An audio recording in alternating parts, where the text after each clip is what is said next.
Bonjour à tous, une nouvelle vidéo aujourd'hui où on va parler de waders. Bon, je sais, la saison a déjà commencé, on a déjà commencé à barboter dans les rivières, même si c'est pas forcément bien. Et oui, pensez à la fraille des truites qui repose dans les petits bancs de petits graviers et de sable. Voilà, attention, évitez de marcher n'importe où. Malgré tout, on va parler de waders parce que toute l'année, on n'est pas à l'abri d'un barbelé mal placé, d'une branche qui dépasse, etc. Et on crève son waders, il est foutu. Il faut donc en changer. Donc aujourd'hui, généralement, on a le choix entre trois types de waders. Trois types bien définis. Donc on a le waders PVC, le waders néoprène et le waders respirant. Je vais traiter assez rapidement, je vais essayer du moins d'être relativement bref sur les avantages et les inconvénients de chacun. On va commencer par le waders PVC. Donc le PVC, son premier et principal avantage, c'est son prix. Il n'est pas cher, c'est le moins cher des trois. Il va jouer son rôle quant à l'étanchéité. Après, par contre, il ne va pas être isolant du froid et il ne va pas être respirant. Du coup, l'hiver ou en début de saison, quand les eaux sont très froides, j'aurai froid. Et puis après, l'été, il fait cocotte minute. Et finalement, je serai aussi mouillé que si j'étais allé dans l'eau en maillot de bain. Le néoprène maintenant, c'est aujourd'hui, je pense, le produit qu'on vend le plus. Même si c'est en train de changer un petit peu, les habitudes changent. Le néoprène, son gros avantage, donc ça va être celui qui va être placé en intermédiaire de prix. Le gros avantage du néoprène, ça va être son isolation, enfin ses qualités isolantes, qui vont nous permettre de ne pas avoir trop froid, quand les eaux sont froides justement. Ils vont exister en plusieurs épaisseurs, on oscille généralement entre 3 et 4 mm, après on a du 5 mm éventuellement, mais ça donne des waders qui vont être très lourds. Déjà que même un 3 mm, je trouve c'est relativement lourd. Voilà. Son inconvénient, gros inconvénient, c'est que dès que le temps commence à être un petit peu plus clément et que les eaux commencent à se réchauffer, on a vite très chaud dedans.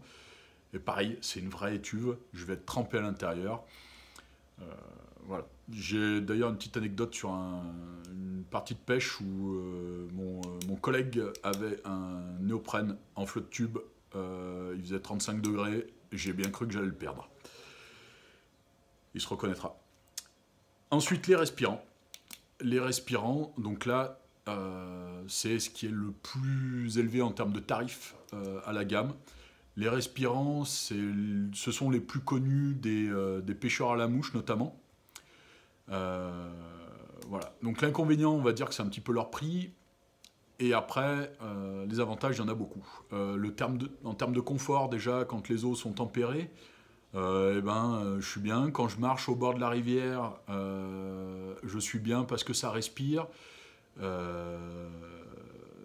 Surtout si je vais porter la tenue adaptée dessous, c'est-à-dire des matériaux techniques, type sous-vêtements de ski, etc., quand il fait un petit peu froid, ou au contraire des sous-vêtements de course à pied.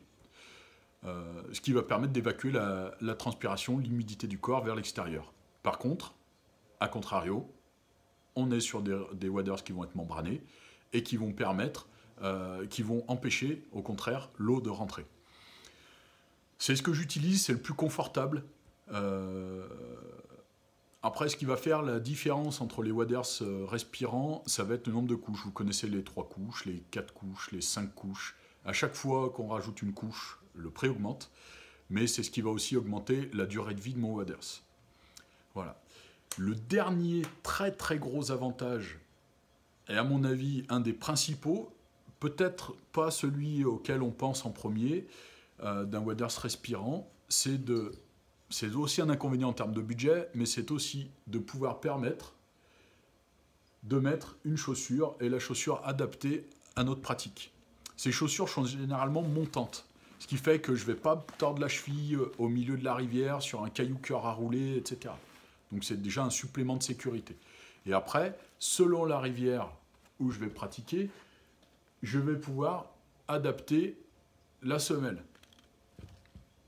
On va utiliser soit du feutre, soit du Vibram ou assimilé. Cette chaussure-là, voilà, c'est pas une semelle Vibram, mais par contre, c'est bien une semelle qui va adhérer au fond de l'eau. selon notre pratique, il y a même des pays d'ailleurs où le feutre est complètement interdit parce que ça relaye les bactéries et autres microbes qui vont se trouver sur le lit des rivières et ça évite de transférer des maladies d'une rivière à l'autre. Voilà. Dernièrement aussi, certaines marques, certains distributeurs sont allés développer des waders spécialement étudiés pour la pratique du flotte tube, avec un petit chausson qui permet, intégré déjà, un petit chausson qui permet une marge d'approche, et également un ergot derrière qui permet de retenir une paire de palmes. Enfin, c'est super adapté, c'est génial. Voilà. Donc j'ai essayé d'être relativement bref et concis sur les waders. J'espère que vous avez tout compris. N'hésitez pas à poser vos questions si vous en avez d'autres, et toujours à suggérer des idées de vidéos, des sujets que vous voulez voir traités, etc.